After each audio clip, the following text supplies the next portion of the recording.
بالله من الشيطان الرجيم بسم الله الرحمن الرحيم سبحانك لا علم لنا إلا ما علمتنا إنك أنت العليم الحكيم۔ مشرکین کی اقسام کا بیان۔ معبود کے اعتبار سے مشرکین کی بہت ساری قسمیں بنتی ہے، کیونکہ مشرکین بعض وہ ہے جو بتوں کی عبادت کرتے ہیں، بعض وہ ہے جو درختوں کی عبادت کرتے ہیں، بعض حیوانات کی عبادت کرتے ہیں، گائے کی، سانپ کی، اس طرح دیگر حیوانات کی، اور بعض مشرک جیسے ہندوستان کے ہندو گنگا کی عبادت کرتے ہیں۔ اسی طرح بے شمار بہت سارے معبود ہیں ان کے جن کی وہ عبادت کرتے ہیں، لیکن قرآن کریم نے مشرکین کے 4 اقسام بیان کی ہے، اور یہ مشرکین سب اس کے اندر داخل ہو جاتے ہیں۔ پہلی قسم ہے مشرکین بالکواکب، یعنی وہ مشرک جو ستاروں کو اللہ کے ساتھ شریک کرتے ہیں، ستارہ پرست۔ اور دوسری قسم ہے مشرکین بالملائکہ، جو فرشتوں کو اللہ کے ساتھ شریک کرتے ہیں۔ اور تیسری قسم ہے مشرکین بالعباد الصالحین، وہ مشرکین جو اللہ کے نیک بندوں کو، انبیاء اولیاء کو اللہ کے ساتھ شریک کرتے ہیں۔ اور چوتھی قسم ہے مشرکین بالجن، وہ مشرکین جو جنات کو اللہ کے ساتھ شریک کرتے ہیں۔ پہلی قسم جو مشرکین بالکواکب ہے، یعنی وہ مشرکین جو چاند، سورج اور اس کے علاوہ جو ستارے ہیں ان کو اللہ کے ساتھ شریک کرتے ہیں۔ یہ کون لوگ تھے یا ہے؟ یہ ابراہیم علیہ السلام کی قوم ستارہ پرست تھی۔ اسی طرح قوم سبا، بلقیس کی قوم ملکۃ السبا، جس کو عام لوگ بلقیس کہتے ہیں، وہ ستارہ پرست قوم تھی، وہ خود بھی سورج کی پجاری تھی۔ ہدہد نے سلیمان علیہ السلام کو خبر دی تھی کہ وجدتها وقومها يسجدون للشمس من دون اللہ، میں نے اس ملکہ سبا بلقیس کو اور اس کی قوم کو پایا کہ وہ سورج کے سامنے سجدہ کرتے ہیں۔ ابراہیم علیہ السلام کی قوم ستارہ پرست تھی۔ سورۃ انعام میں ابراہیم علیہ السلام نے ان کواکب پرستوں کے ساتھ مناظرہ کیا اور چاند، سورج، ستاروں سب کو فیل کر کے بتا دیا لا احب الآفلین، کہ یہ بندگی کے قابل نہیں ہے، اس لیے کہ یہ تو غروب ہوتے ہیں۔ اس طرح سابئین جو قوم تھی وہ بھی ستارہ پرست تھی۔ تو ان سب کا عقیدہ یہ تھا۔ اس طرح بعض مشرکین عرب وہ بھی ستارہ پرست تھی اور شعراء ستارے کی عبادت کرتی تھی۔ وَأَنَّهُ وَرَبُّ الشِّعْرَىٰ، قبیلہ خزاعہ اس کی پجاری تھی۔ تو ان سب کا عقیدہ یہ تھا، ان مشرکین کا، کہ یہ جو کواکب ہے، کواکب السبع سیارہ، یہ عقول مجردہ ہے اور جواہر عالیہ ہے، مادہ کثیب سے پاک ہے، اور یہ عالم کے اندر مدبر ہے، اور یہ ہمارے اور الہ اعظم کے درمیان واسطے ہیں، شفعاء ہے۔ تو اس لیے انہوں نے ان کی بت بنائے تھے اور ان کی عبادت کرتے تھے۔ قرآن کریم نے ان پر رد کرنے کے لیے ایک تو چاند، سورج، ستاروں کے مقاصد بیان کیے ہیں، یہ بتانے کے لیے کہ یہ تو اللہ کی مخلوقات ہے، یہ مسخر ہے، اپنی ڈیوٹیاں کرتے ہیں، یہ عبادت کے لائق کیسے ہو سکتے ہیں۔ سورۃ حامیم سجدہ میں اللہ فرماتے ہیں وَمِنْ آيَاتِهِ اللَّيْلُ وَالنَّهَارُ وَالشَّمْسُ وَالْقَمَرُ لَا تَسْجُدُوا لِلشَّمْسِ وَلَا لِلْقَمَرِ وَاسْجُدُوا لِلَّهِ الَّذِي خَلَقَهُنَّ إِن كُنتُمْ إِيَّاهُ تَعْبُدُونَ۔ اللہ کی نشانیوں میں رات اور دن ہے، چاند اور سورج ہے، تو پھر فرماتے ہیں چاند اور سورج کے سامنے سجدہ نہیں کرو، اس ذات کے سامنے سجدہ کرو جس نے ان کو پیدا کیا ہے۔ رات اور دن کا ذکر اس لیے کیا کہ ستارے رات کو غائب ہو جاتے ہیں، سورج دن کو ہوتا ہے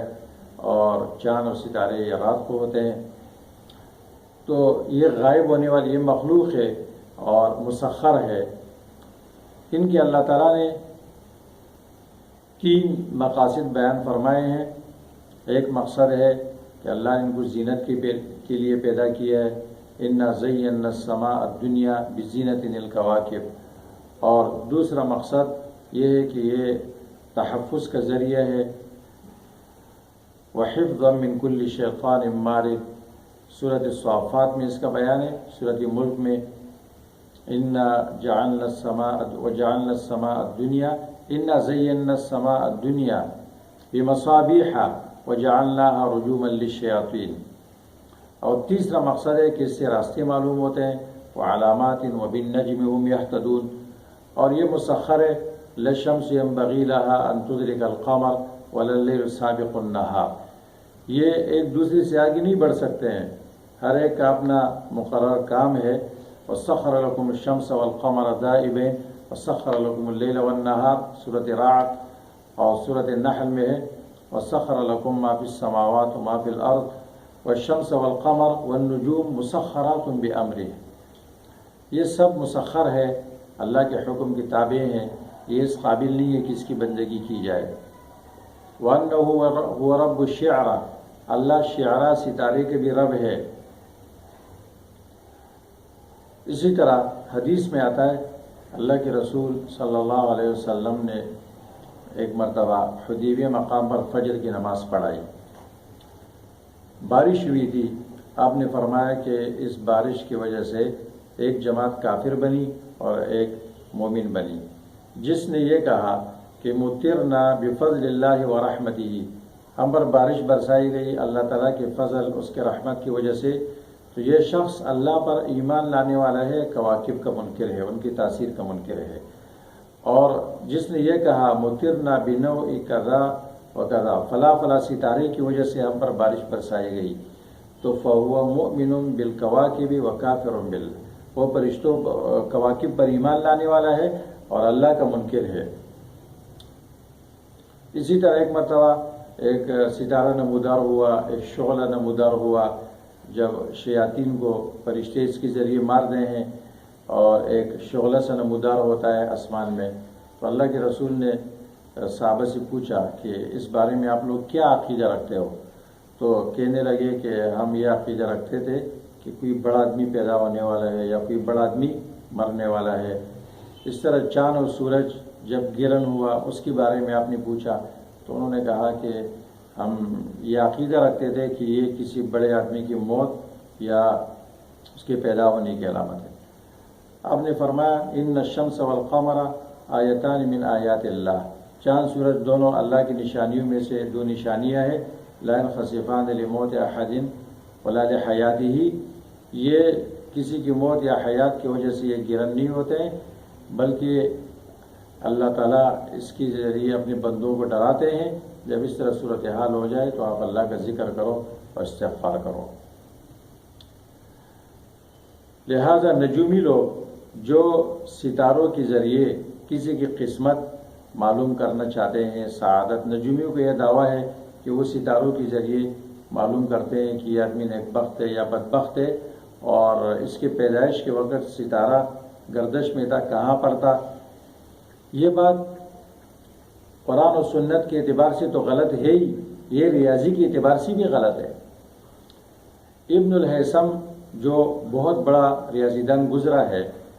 اور بہت بڑا سائنسدان تھا، اور اس نے بہت ساری کتابیں لکھی ہے، ابو الحسن ابن الہیثم،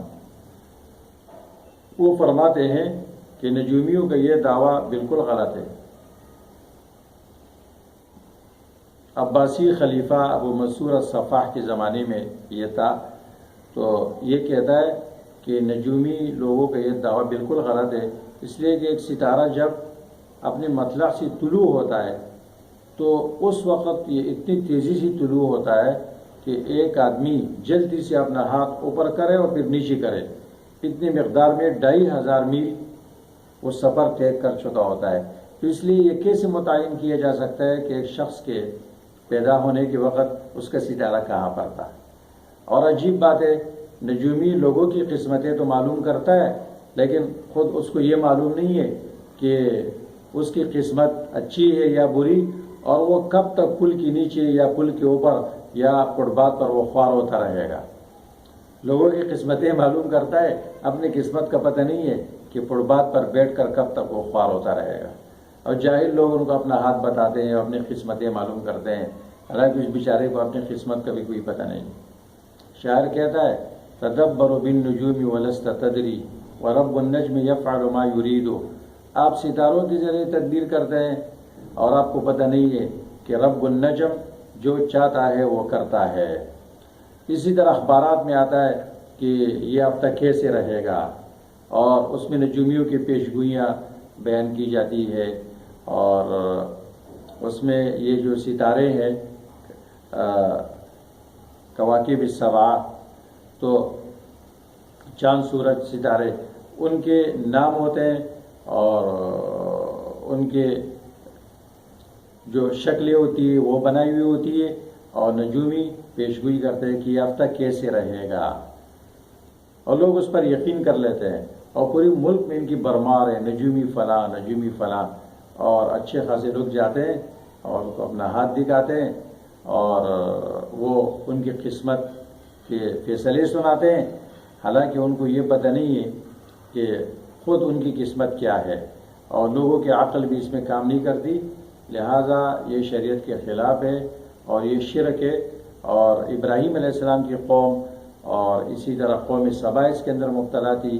سابئین ان کے اندر مبتلا تھی، اور ابھی وہ تمام نجومی جو یہ دعوے کرتے ہیں، اللہ تعالیٰ